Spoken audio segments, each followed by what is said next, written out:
Hi, everyone. Welcome to the NFLC Virtual Summit 2022. Thank you so much for joining us, and thank you to PEARLL and the NFLC for sponsoring this event. My name is Mike Travers, and I'm so excited to be with you all today virtually as we talk about a topic that I really find myself becoming more and more passionate about every year. It kind of boils down to the question, which is the title of our presentation. I taught it, so why don't they remember it? Well, I think we've all found ourselves at some point in our lives asking that. We're like, oh, we spent months on this topic. How do you not remember what we just talked about? Or all of last year, how do you not remember anything from last year? Well, there's something actually going on there, and we're going to kind of do a deep dive into explaining what that is and how we can kind of work with their brains a little bit to make sure that that happens. So let's jump right in. So to get us started, I have some questions for you. They're going to seem a little random at first, but I promise that I can relate them back to what we're going to be talking about today. So as I show each question, I'm going to kind of do a slight pause, but what I suggest is you actually pausing the video and writing down the answers to these. Write down your best guess for each one of these things, and then we'll talk about them at the end.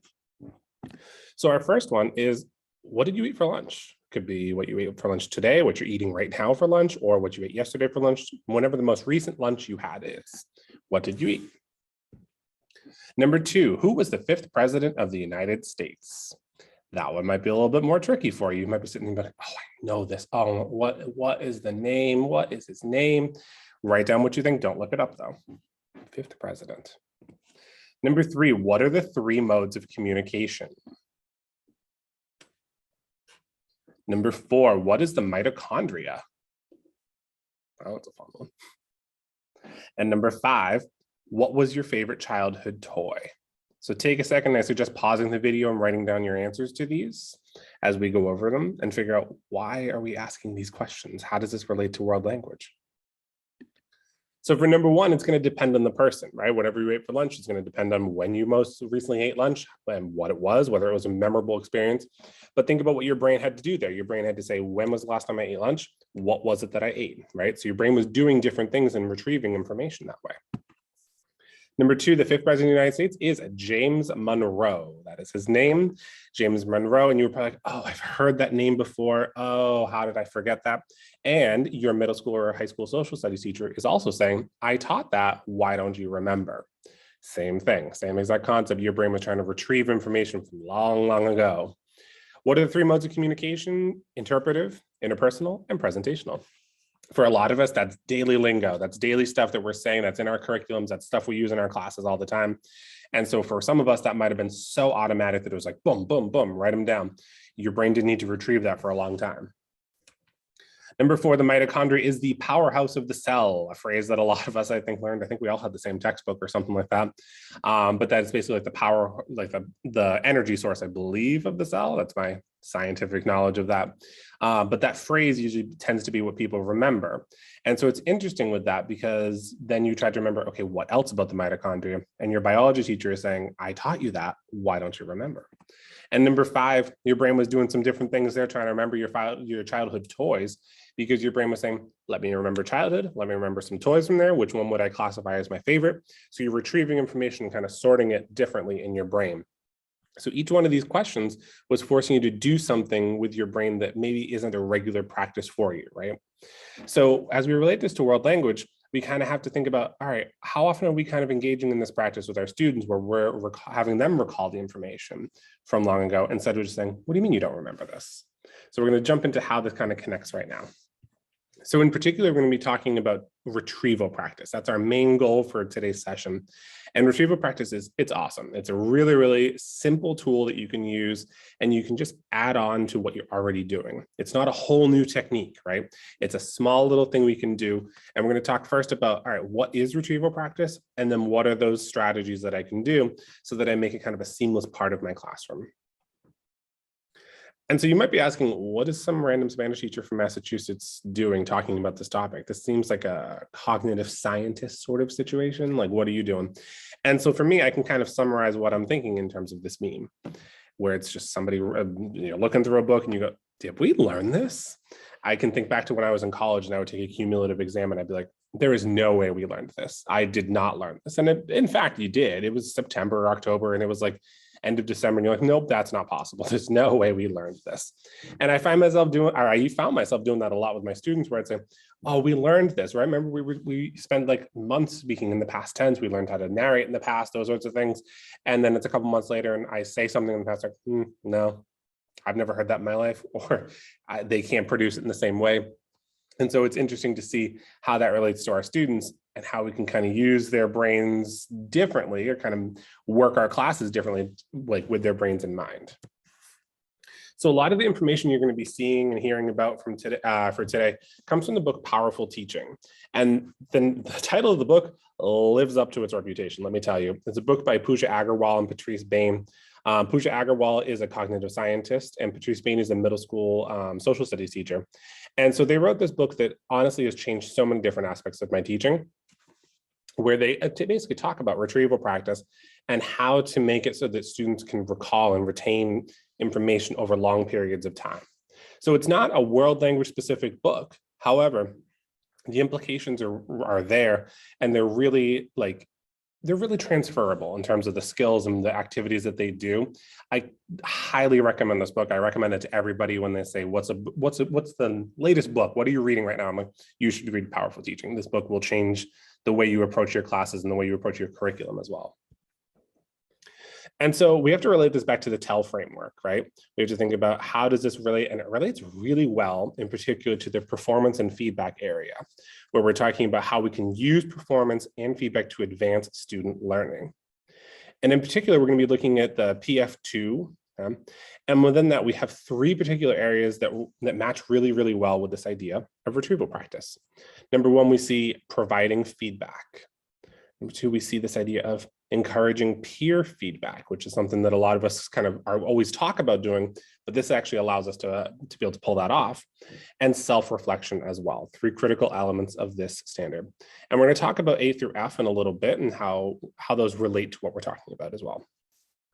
So let's jump right into a little bit of brain research, right? Again, I am no psychologist whatsoever. However, we're just going to do like very, very basics of what happens when we receive new information, when a student learns something new. So the first thing that happens is we have this stage called encoding. So basically that's where our brain just says, all right, I understand what you're saying makes sense to me. I am just processing it. Right? It's kind of like putting things in a box where you just say, all right, I have all this information, let me organize it in a nice little box.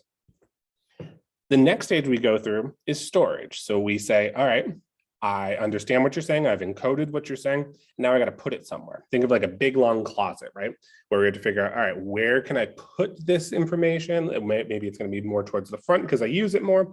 Maybe it's going to go way towards the back because it's not something I'm going to use very often. But it's basically taking those boxes and putting them somewhere, storing them. And this third thing is retrieval, basically forcing ourselves to recall information that we've stored. That means going all the way back into the closet and pulling it back out, pulling that box back out and forcing yourself. Really key word on the force there, okay? So let's actually define this term because I feel like I've used it a lot and it's about time we say, what is retrieval practice? What is it that you're talking about? So this comes from the website retrievalpractice.org, which is the website run by Patrice Bain and Pooja Agarwal. And so they say that retrieval practice is a strategy in which bringing information to mind enhances and boosts learning. Deliberately recalling information forces us to pull out our knowledge, right? Pull it out and examine what we know. And I really like that definition because it really focuses in on like exactly what it is. It's the forcing, right? We've already encoded it, we've already stored it, but we have to force that information out. Okay? Think about during the warm-up, right? During that warm-up, you're probably not walking around being like, oh, James Monroe, let me just talk about him at random, or like mitochondria, right? That's not a daily part of our lives. We had to force that out. You had to have a specific experience in order to force that out and examine like, do I know this or do I not know this? And did I actually encode and store this or did I not? Okay. Another way you can kind of think is just helping your brain remember material you already learned and outputting it. And I know that word output kind of sometimes gets a bad rap, right? Depending on what part of the unit you're in. So for me, when I think of the outputting, it's not necessarily outputting in a communicative way. It's more of an inventory of what's in our heads, or just taking the inventory of what words can I recall? Do I remember this concept? What cultural knowledge have I done? So that's my kind of way of saying, okay, retrieval practice is a way of just taking inventory, seeing what's stored, seeing what's in those boxes. So you're probably thinking, all right, sounds great, but like, let's jump into world language. This is a world language summit. How does this relate to world language classes? And to that, I have plenty of examples for you. So our first example we're going to kind of unpack is just a simple one called two things. Two things is just an activity where you can just do it as a warm-up, you can do it as a closer, you can do it in the middle of class, and you just say, what are two things you learned yesterday? What are two things you learned today in class? What are two things you remember from this unit? What are two words you remember from this unit? Give me two sentences using the future tense, right? And you just pick two, and it can be from any time period. So this one was during when we were in remote lockdown a couple of years ago. And so it just says, what are two things you learned about Argentinian culture? We were in a unit about teenage life in Argentina. And so they'd gone through a bunch of different articles and infographics and information. And I wanted them to retain some of that information. So this was on a Pear Deck where I just said, what are two things? Here's your question of the day. What are those two things you remember? And so building in that practice of just two things. I don't need to remember everything, but just the two things is deliberately forcing them to recall information from the past. This one tends to be a fan favorite. This one I like to call vomito de palabras or vomito de cultura, or just word vomit, right? Or if you prefer a little less inappropriate name, you can call it a brain dump. But saying the word vomit usually gets kids involved in it. And so all you do with this one is you just put up some sort of prompt and you say, you have 3 minutes. During those 3 minutes, I want you to write down every word you remember related to X topic. So here is in a Spanish 3 class where we learned about parts of the house and furniture and appliances and things. Those were some of the vocab we had been working with. I said, you got 3 minutes. During those 3 minutes, write down every single word you can remember. Do not stop, no stopping whatsoever. And also do not use your book. You are doing this by yourself using just your brain. Same thing over here, that same sort of lesson where we learned about teenagers in different parts of the world. Here it was, write down every bit of information you can remember. You have 3 minutes, do not stop. And so essentially what this is doing is having them do a big long list where they say, these are all the words, these are all the concepts I remember within these 3 minutes. And the most important part, most powerful part of this is what they do afterwards. So after they vomit onto the page, as to say, I have them turn to their partner and I say, okay, I want you to compare lists. Every time that you guys have one in common, I want you to do a check mark. Every time your partner has a word that you do not have, I want you to draw a line and I want you to write that word down. And so what I tell kids is, all right, those words you already wrote at the top, you can recall those, right? You have those kind of encoded and stored. Now, those words you didn't write down, those are the words you want to study, because those are some additional words you can add on to your vocabulary. Similar activity can be done in terms of like right before an assessment. So this was before a writing assessment in my Spanish 2 class where I wanted them to recall any of the verbs we'd worked with, any of the adjectives we'd worked with. And so what I had them do was by yourself, I want you to write down every verb. And then I want you to draw a line underneath and write down all the words that your partner has that you don't have. Because that kind of checking of like, oh, these are the words I don't have is what's going to help them recall those words for the future. It's a really, really powerful tool. And it's a simple one. It doesn't require pretty much any prep on your end other than deciding what the prompt is and setting a 3-minute timer or 2-minute, however long you want to do it for. It's a really, really good tool that helps kids retain vocabulary. Another one, this is a game that comes from Liam Printer from the Motivated Classroom podcast. It's a fun little game that helps you kind of build retrieval practice in.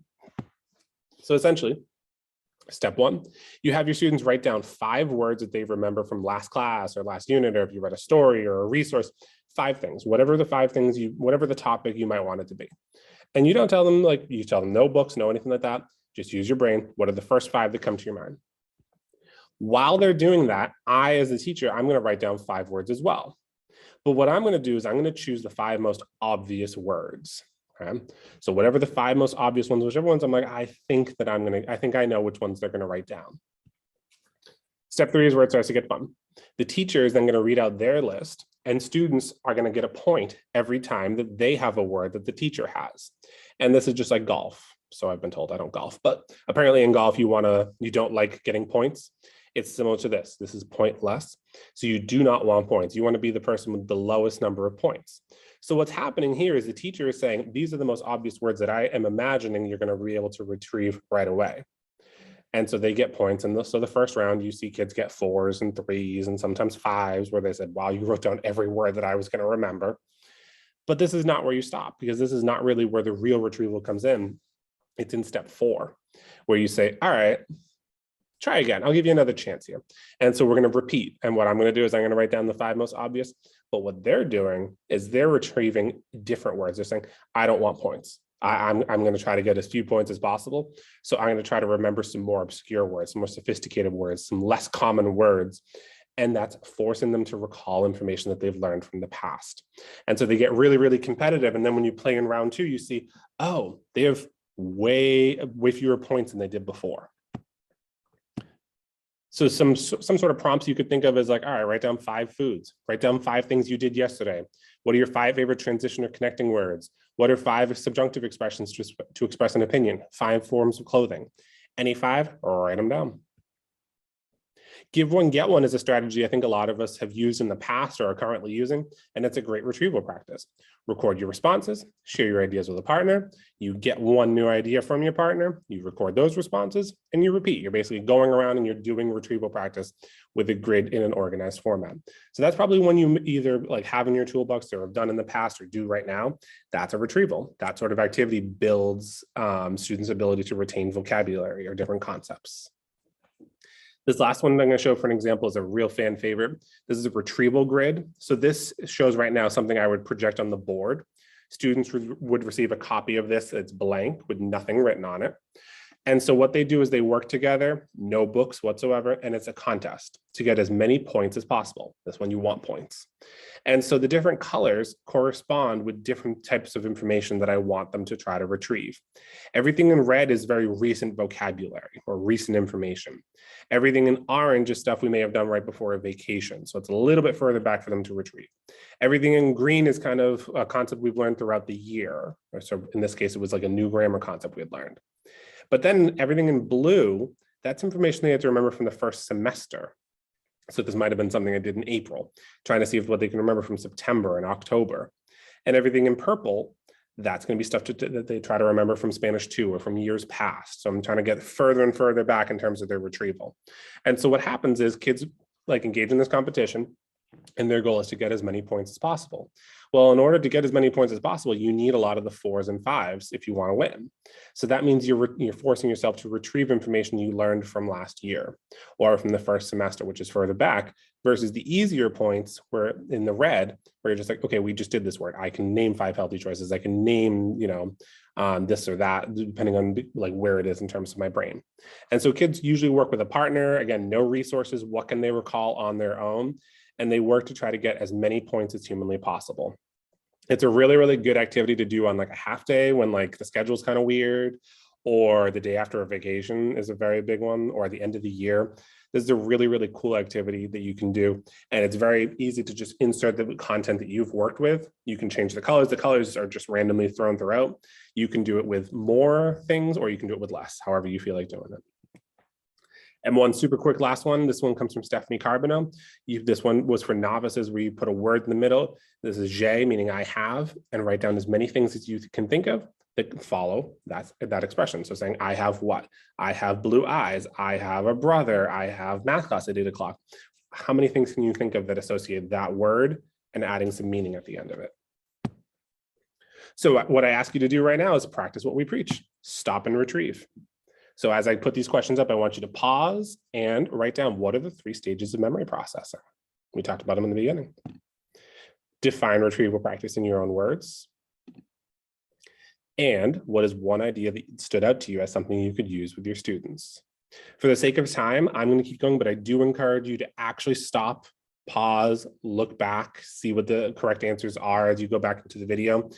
Engage in this practice and see how you're doing in terms of your own retrieval of this information.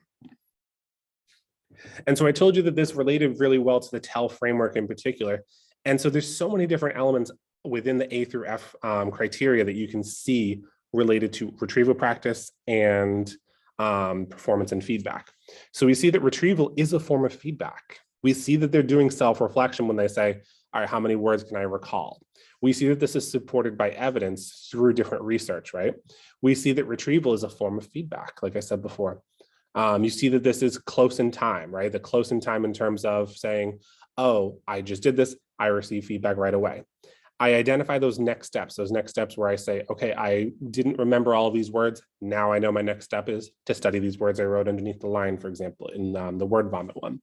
And I'm comparing my performance. I'm comparing what I used to know these words. Do I still know these words now? Or I used to remember this. How do I know it now? And so really quickly with our last bit of time, I really want to talk about assessment because retrieval practice works really well with assessment. And so it reminds me of the idea that assessment comes from the root word of to sit beside, which I think is really nice. And I think that's not exactly how we always envision assessment. But what we should be thinking about is assessment leads to feedback. The purpose of assessment is to give feedback. It's not to give a grade. We want to give feedback. And retrieval practice combines really nicely with that in order to do that. So let's go back to powerful teaching and talk about, all right, what does the research say about retrieval practice and assessment? There's going to be some surprising things. Wait to hear the whole explanation before you jump to some conclusions about this, okay? The first one usually sets people off. Frequent quizzing and assessing is good. That's the first thing that they notice, but they follow it up very quickly to say, just because you quiz it does not mean you have to grade it. So quizzing and assessing, remember, assessment is meant for feedback. The more frequently you're giving feedback, and the more frequently you're engaging in retrieval practice or quizzing them or seeing how much they can recall of information, that's going to help with retention. Versus if you go long periods of time with no quizzing, no assessing, no formative, no feedback, that's going to be worse in terms of retention.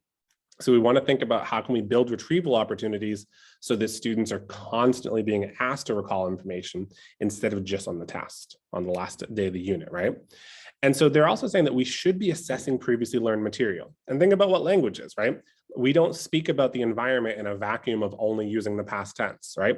We talk about language, we use language, I should say, to talk about different contexts in so many different ways. So it's not saying that, okay, we can only use this one tense as we talk about this one particular thing, or we can only use this set of vocabulary. It should evolve, right? It should recycle words and concepts. And the other part that I think is really important to know is that retrieval practice helps reduce anxiety. We know that sometimes when kids take performance assessments, there's some anxiety behind that. But if we're engaging in retrieval practice along the way where we're constantly bringing up new words, or sorry, previously learned words, and so that they're not new to them on the day of the assessment, that's going to help reduce their anxiety because they're going to go into the assessment saying, I know this, I've learned this, we've reviewed this, we've gone over this, we've done this so many times, I feel good. The retrieval practice is going to help reduce the anxiety going into some of those assessments. But then there's that whole concept of, all right, how do I assess previously learned material? That's a hard thing to kind of wrap your head around at this point, right? So the number one thing you can do is just making retrieval practice a regular part of your teacher toolbox or making it a regular part of your class. It's not a whole new approach to teaching. It's a simple 2-minute, 3-minute activity you can add as a warm-up or something like that to your classes. But if you make it a regular part of your classroom, it's going to be something that's more natural for them, and they're going to be more engaged in that, and that's going to, again, help reduce anxiety. Another thing we want to think about is building assessment prompts so that students need grammar or vocabulary from previous units. So that means not just teaching, okay, this is the subjunctive unit, so we can only use the subjunctive. They need those different kinds of tenses in order to express a more complete idea, because we don't just speak in the subjunctive. We need previously learned grammar. We need vocabulary from prior units.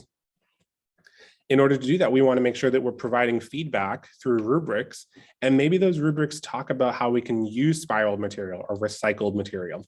So maybe our rubrics need to be written in a way that says, okay, you use previously learned vocabulary. You've used previously learned grammar here, right? So you're purposely retrieving that and build that as part of the feedback cycle for them. And the last part is rethinking your curriculum so that you spiral vocabulary and language functions and grammar, making sure that, okay, we did the past tense in the beginning of the year and we don't touch the past tense again until 3 years later or something like that, right? Or thinking about the vocabulary we spent a long time working with in Unit 1, how can we make sure that it appears again in Unit 2 and Unit 3? Let's spiral that so that it's not in and out, right? We want to make sure they're constantly retrieving that. So when it comes to planning out your retrieval opportunities, they can just be things you're normally doing, warm-up activities, pre-reading and previewing. Maybe that's a good use for homework if you're required to give homework, a quick closer, substitute work. I know a district that's planning on like creating some retrieval opportunities that are always substitute work. There's like a template they can just use. Half days are those days before vacation. We think about assessment prompts too, right? We talked about that.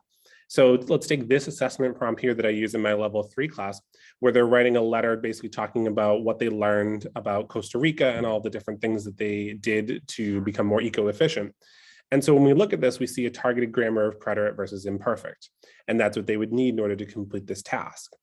But as we went through the unit, the kids had lots of opinions about, you know, how things are in the United States right now. Why aren't there more changes going on right now?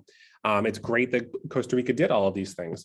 So what we've realized is, oh, they need things like subjunctive in order to kind of recycle what they've learned before and still show evidence of the preterite and the imperfect. So what we did was we took this same prompt, same thing up here, and we added a little bit more, just one little part to it. What are some recommendations for what you hoped the US can do in the future? So what they're doing is, okay, yeah, we have this targeted grammar of preterite versus imperfect. That's what our grammar and context, what we're working with. And we're going to recycle in, not a lot. I don't need the whole thing to be again in subjunctive, but just a little bit of subjunctive in order to complete that task, that part of the task, right? Show me that you can express recommendations, right? Show me you can express hope for the future. So that's an idea that you could look at and say, okay, this is my assessment prompt. How can I recycle something we've done before? How can I make this work with vocabulary they've done before? How can I make this work with grammar or cultural knowledge that they've learned before, so it doesn't just go into this closet and never get retrieved again? And speaking of retrieval, let's do it one more time. I want you to pause the video right now. I want you to write down 2 things that you've learned from this presentation that you'll bring back to your department, because it's likely your whole department is not watching this at the same time, or maybe you divvied up the videos, right? What are the 2 things that you're like, oh, I really want us to start doing X? Write those 2 things down. Actually pause the video and think about what those 2 things would be. And to kind of help us retrieve what we've done from just this short little session today. So the first part of today, we talked about how the brain stores information. We talked about how it encodes, and then it stores, and then we retrieve that information, right? Those are the 3 stages we talked about earlier on. We talked about what retrieval practice is, the forcing yourself to recall information that you've learned from the past. We jumped into examples of retrieval practice. We talked about the 2 things and the word vomit, pointless game, give one, get one, the retrieval grid, using chat mats, or using sort of like word dumps that way. Some examples of how that fits in. And then we talked about retrieval practice with assessment, building prompts that way, thinking about how we can spiral our curriculum, thinking about how they can, how they need certain vocabulary and grammar from the past to complete a present performance assessment. And so I always like to leave with more resources, because I know this is a 30-minute presentation that we could spend hours on. I would love to spend hours on this talking to you about it. So the first resource actually comes from me. I have a blog, madlanguageteacher.weebly.com, and I have a whole section on retrieval practice. I've gone through each one of those activities in detail. There are some templates you could steal. Please use them, make them better, send them back, share them with the world. They're all yours to use. But please do. There's lots of information on there about that, along with other ideas in the book, Powerful Teaching, like spaced practice and interleaving. I'm always happy to chat online as well. Send me an email, follow me on Twitter. And also, as I keep recommending that book, Powerful Teaching, their website, retrievalpractice.org, they're constantly coming out with new resources that can help. And while they're not world language specific, as we saw today, there's a lot of parallels. There's a lot of things we can kind of conclude from that. And so as I leave you to enjoy your summer, just remember, keep calm and retrieve. Thank you so much for being a part of the NFLC Virtual Summit, and I look forward to hearing some comments and viewing a lot more sessions. Have a great rest of your summer, everyone.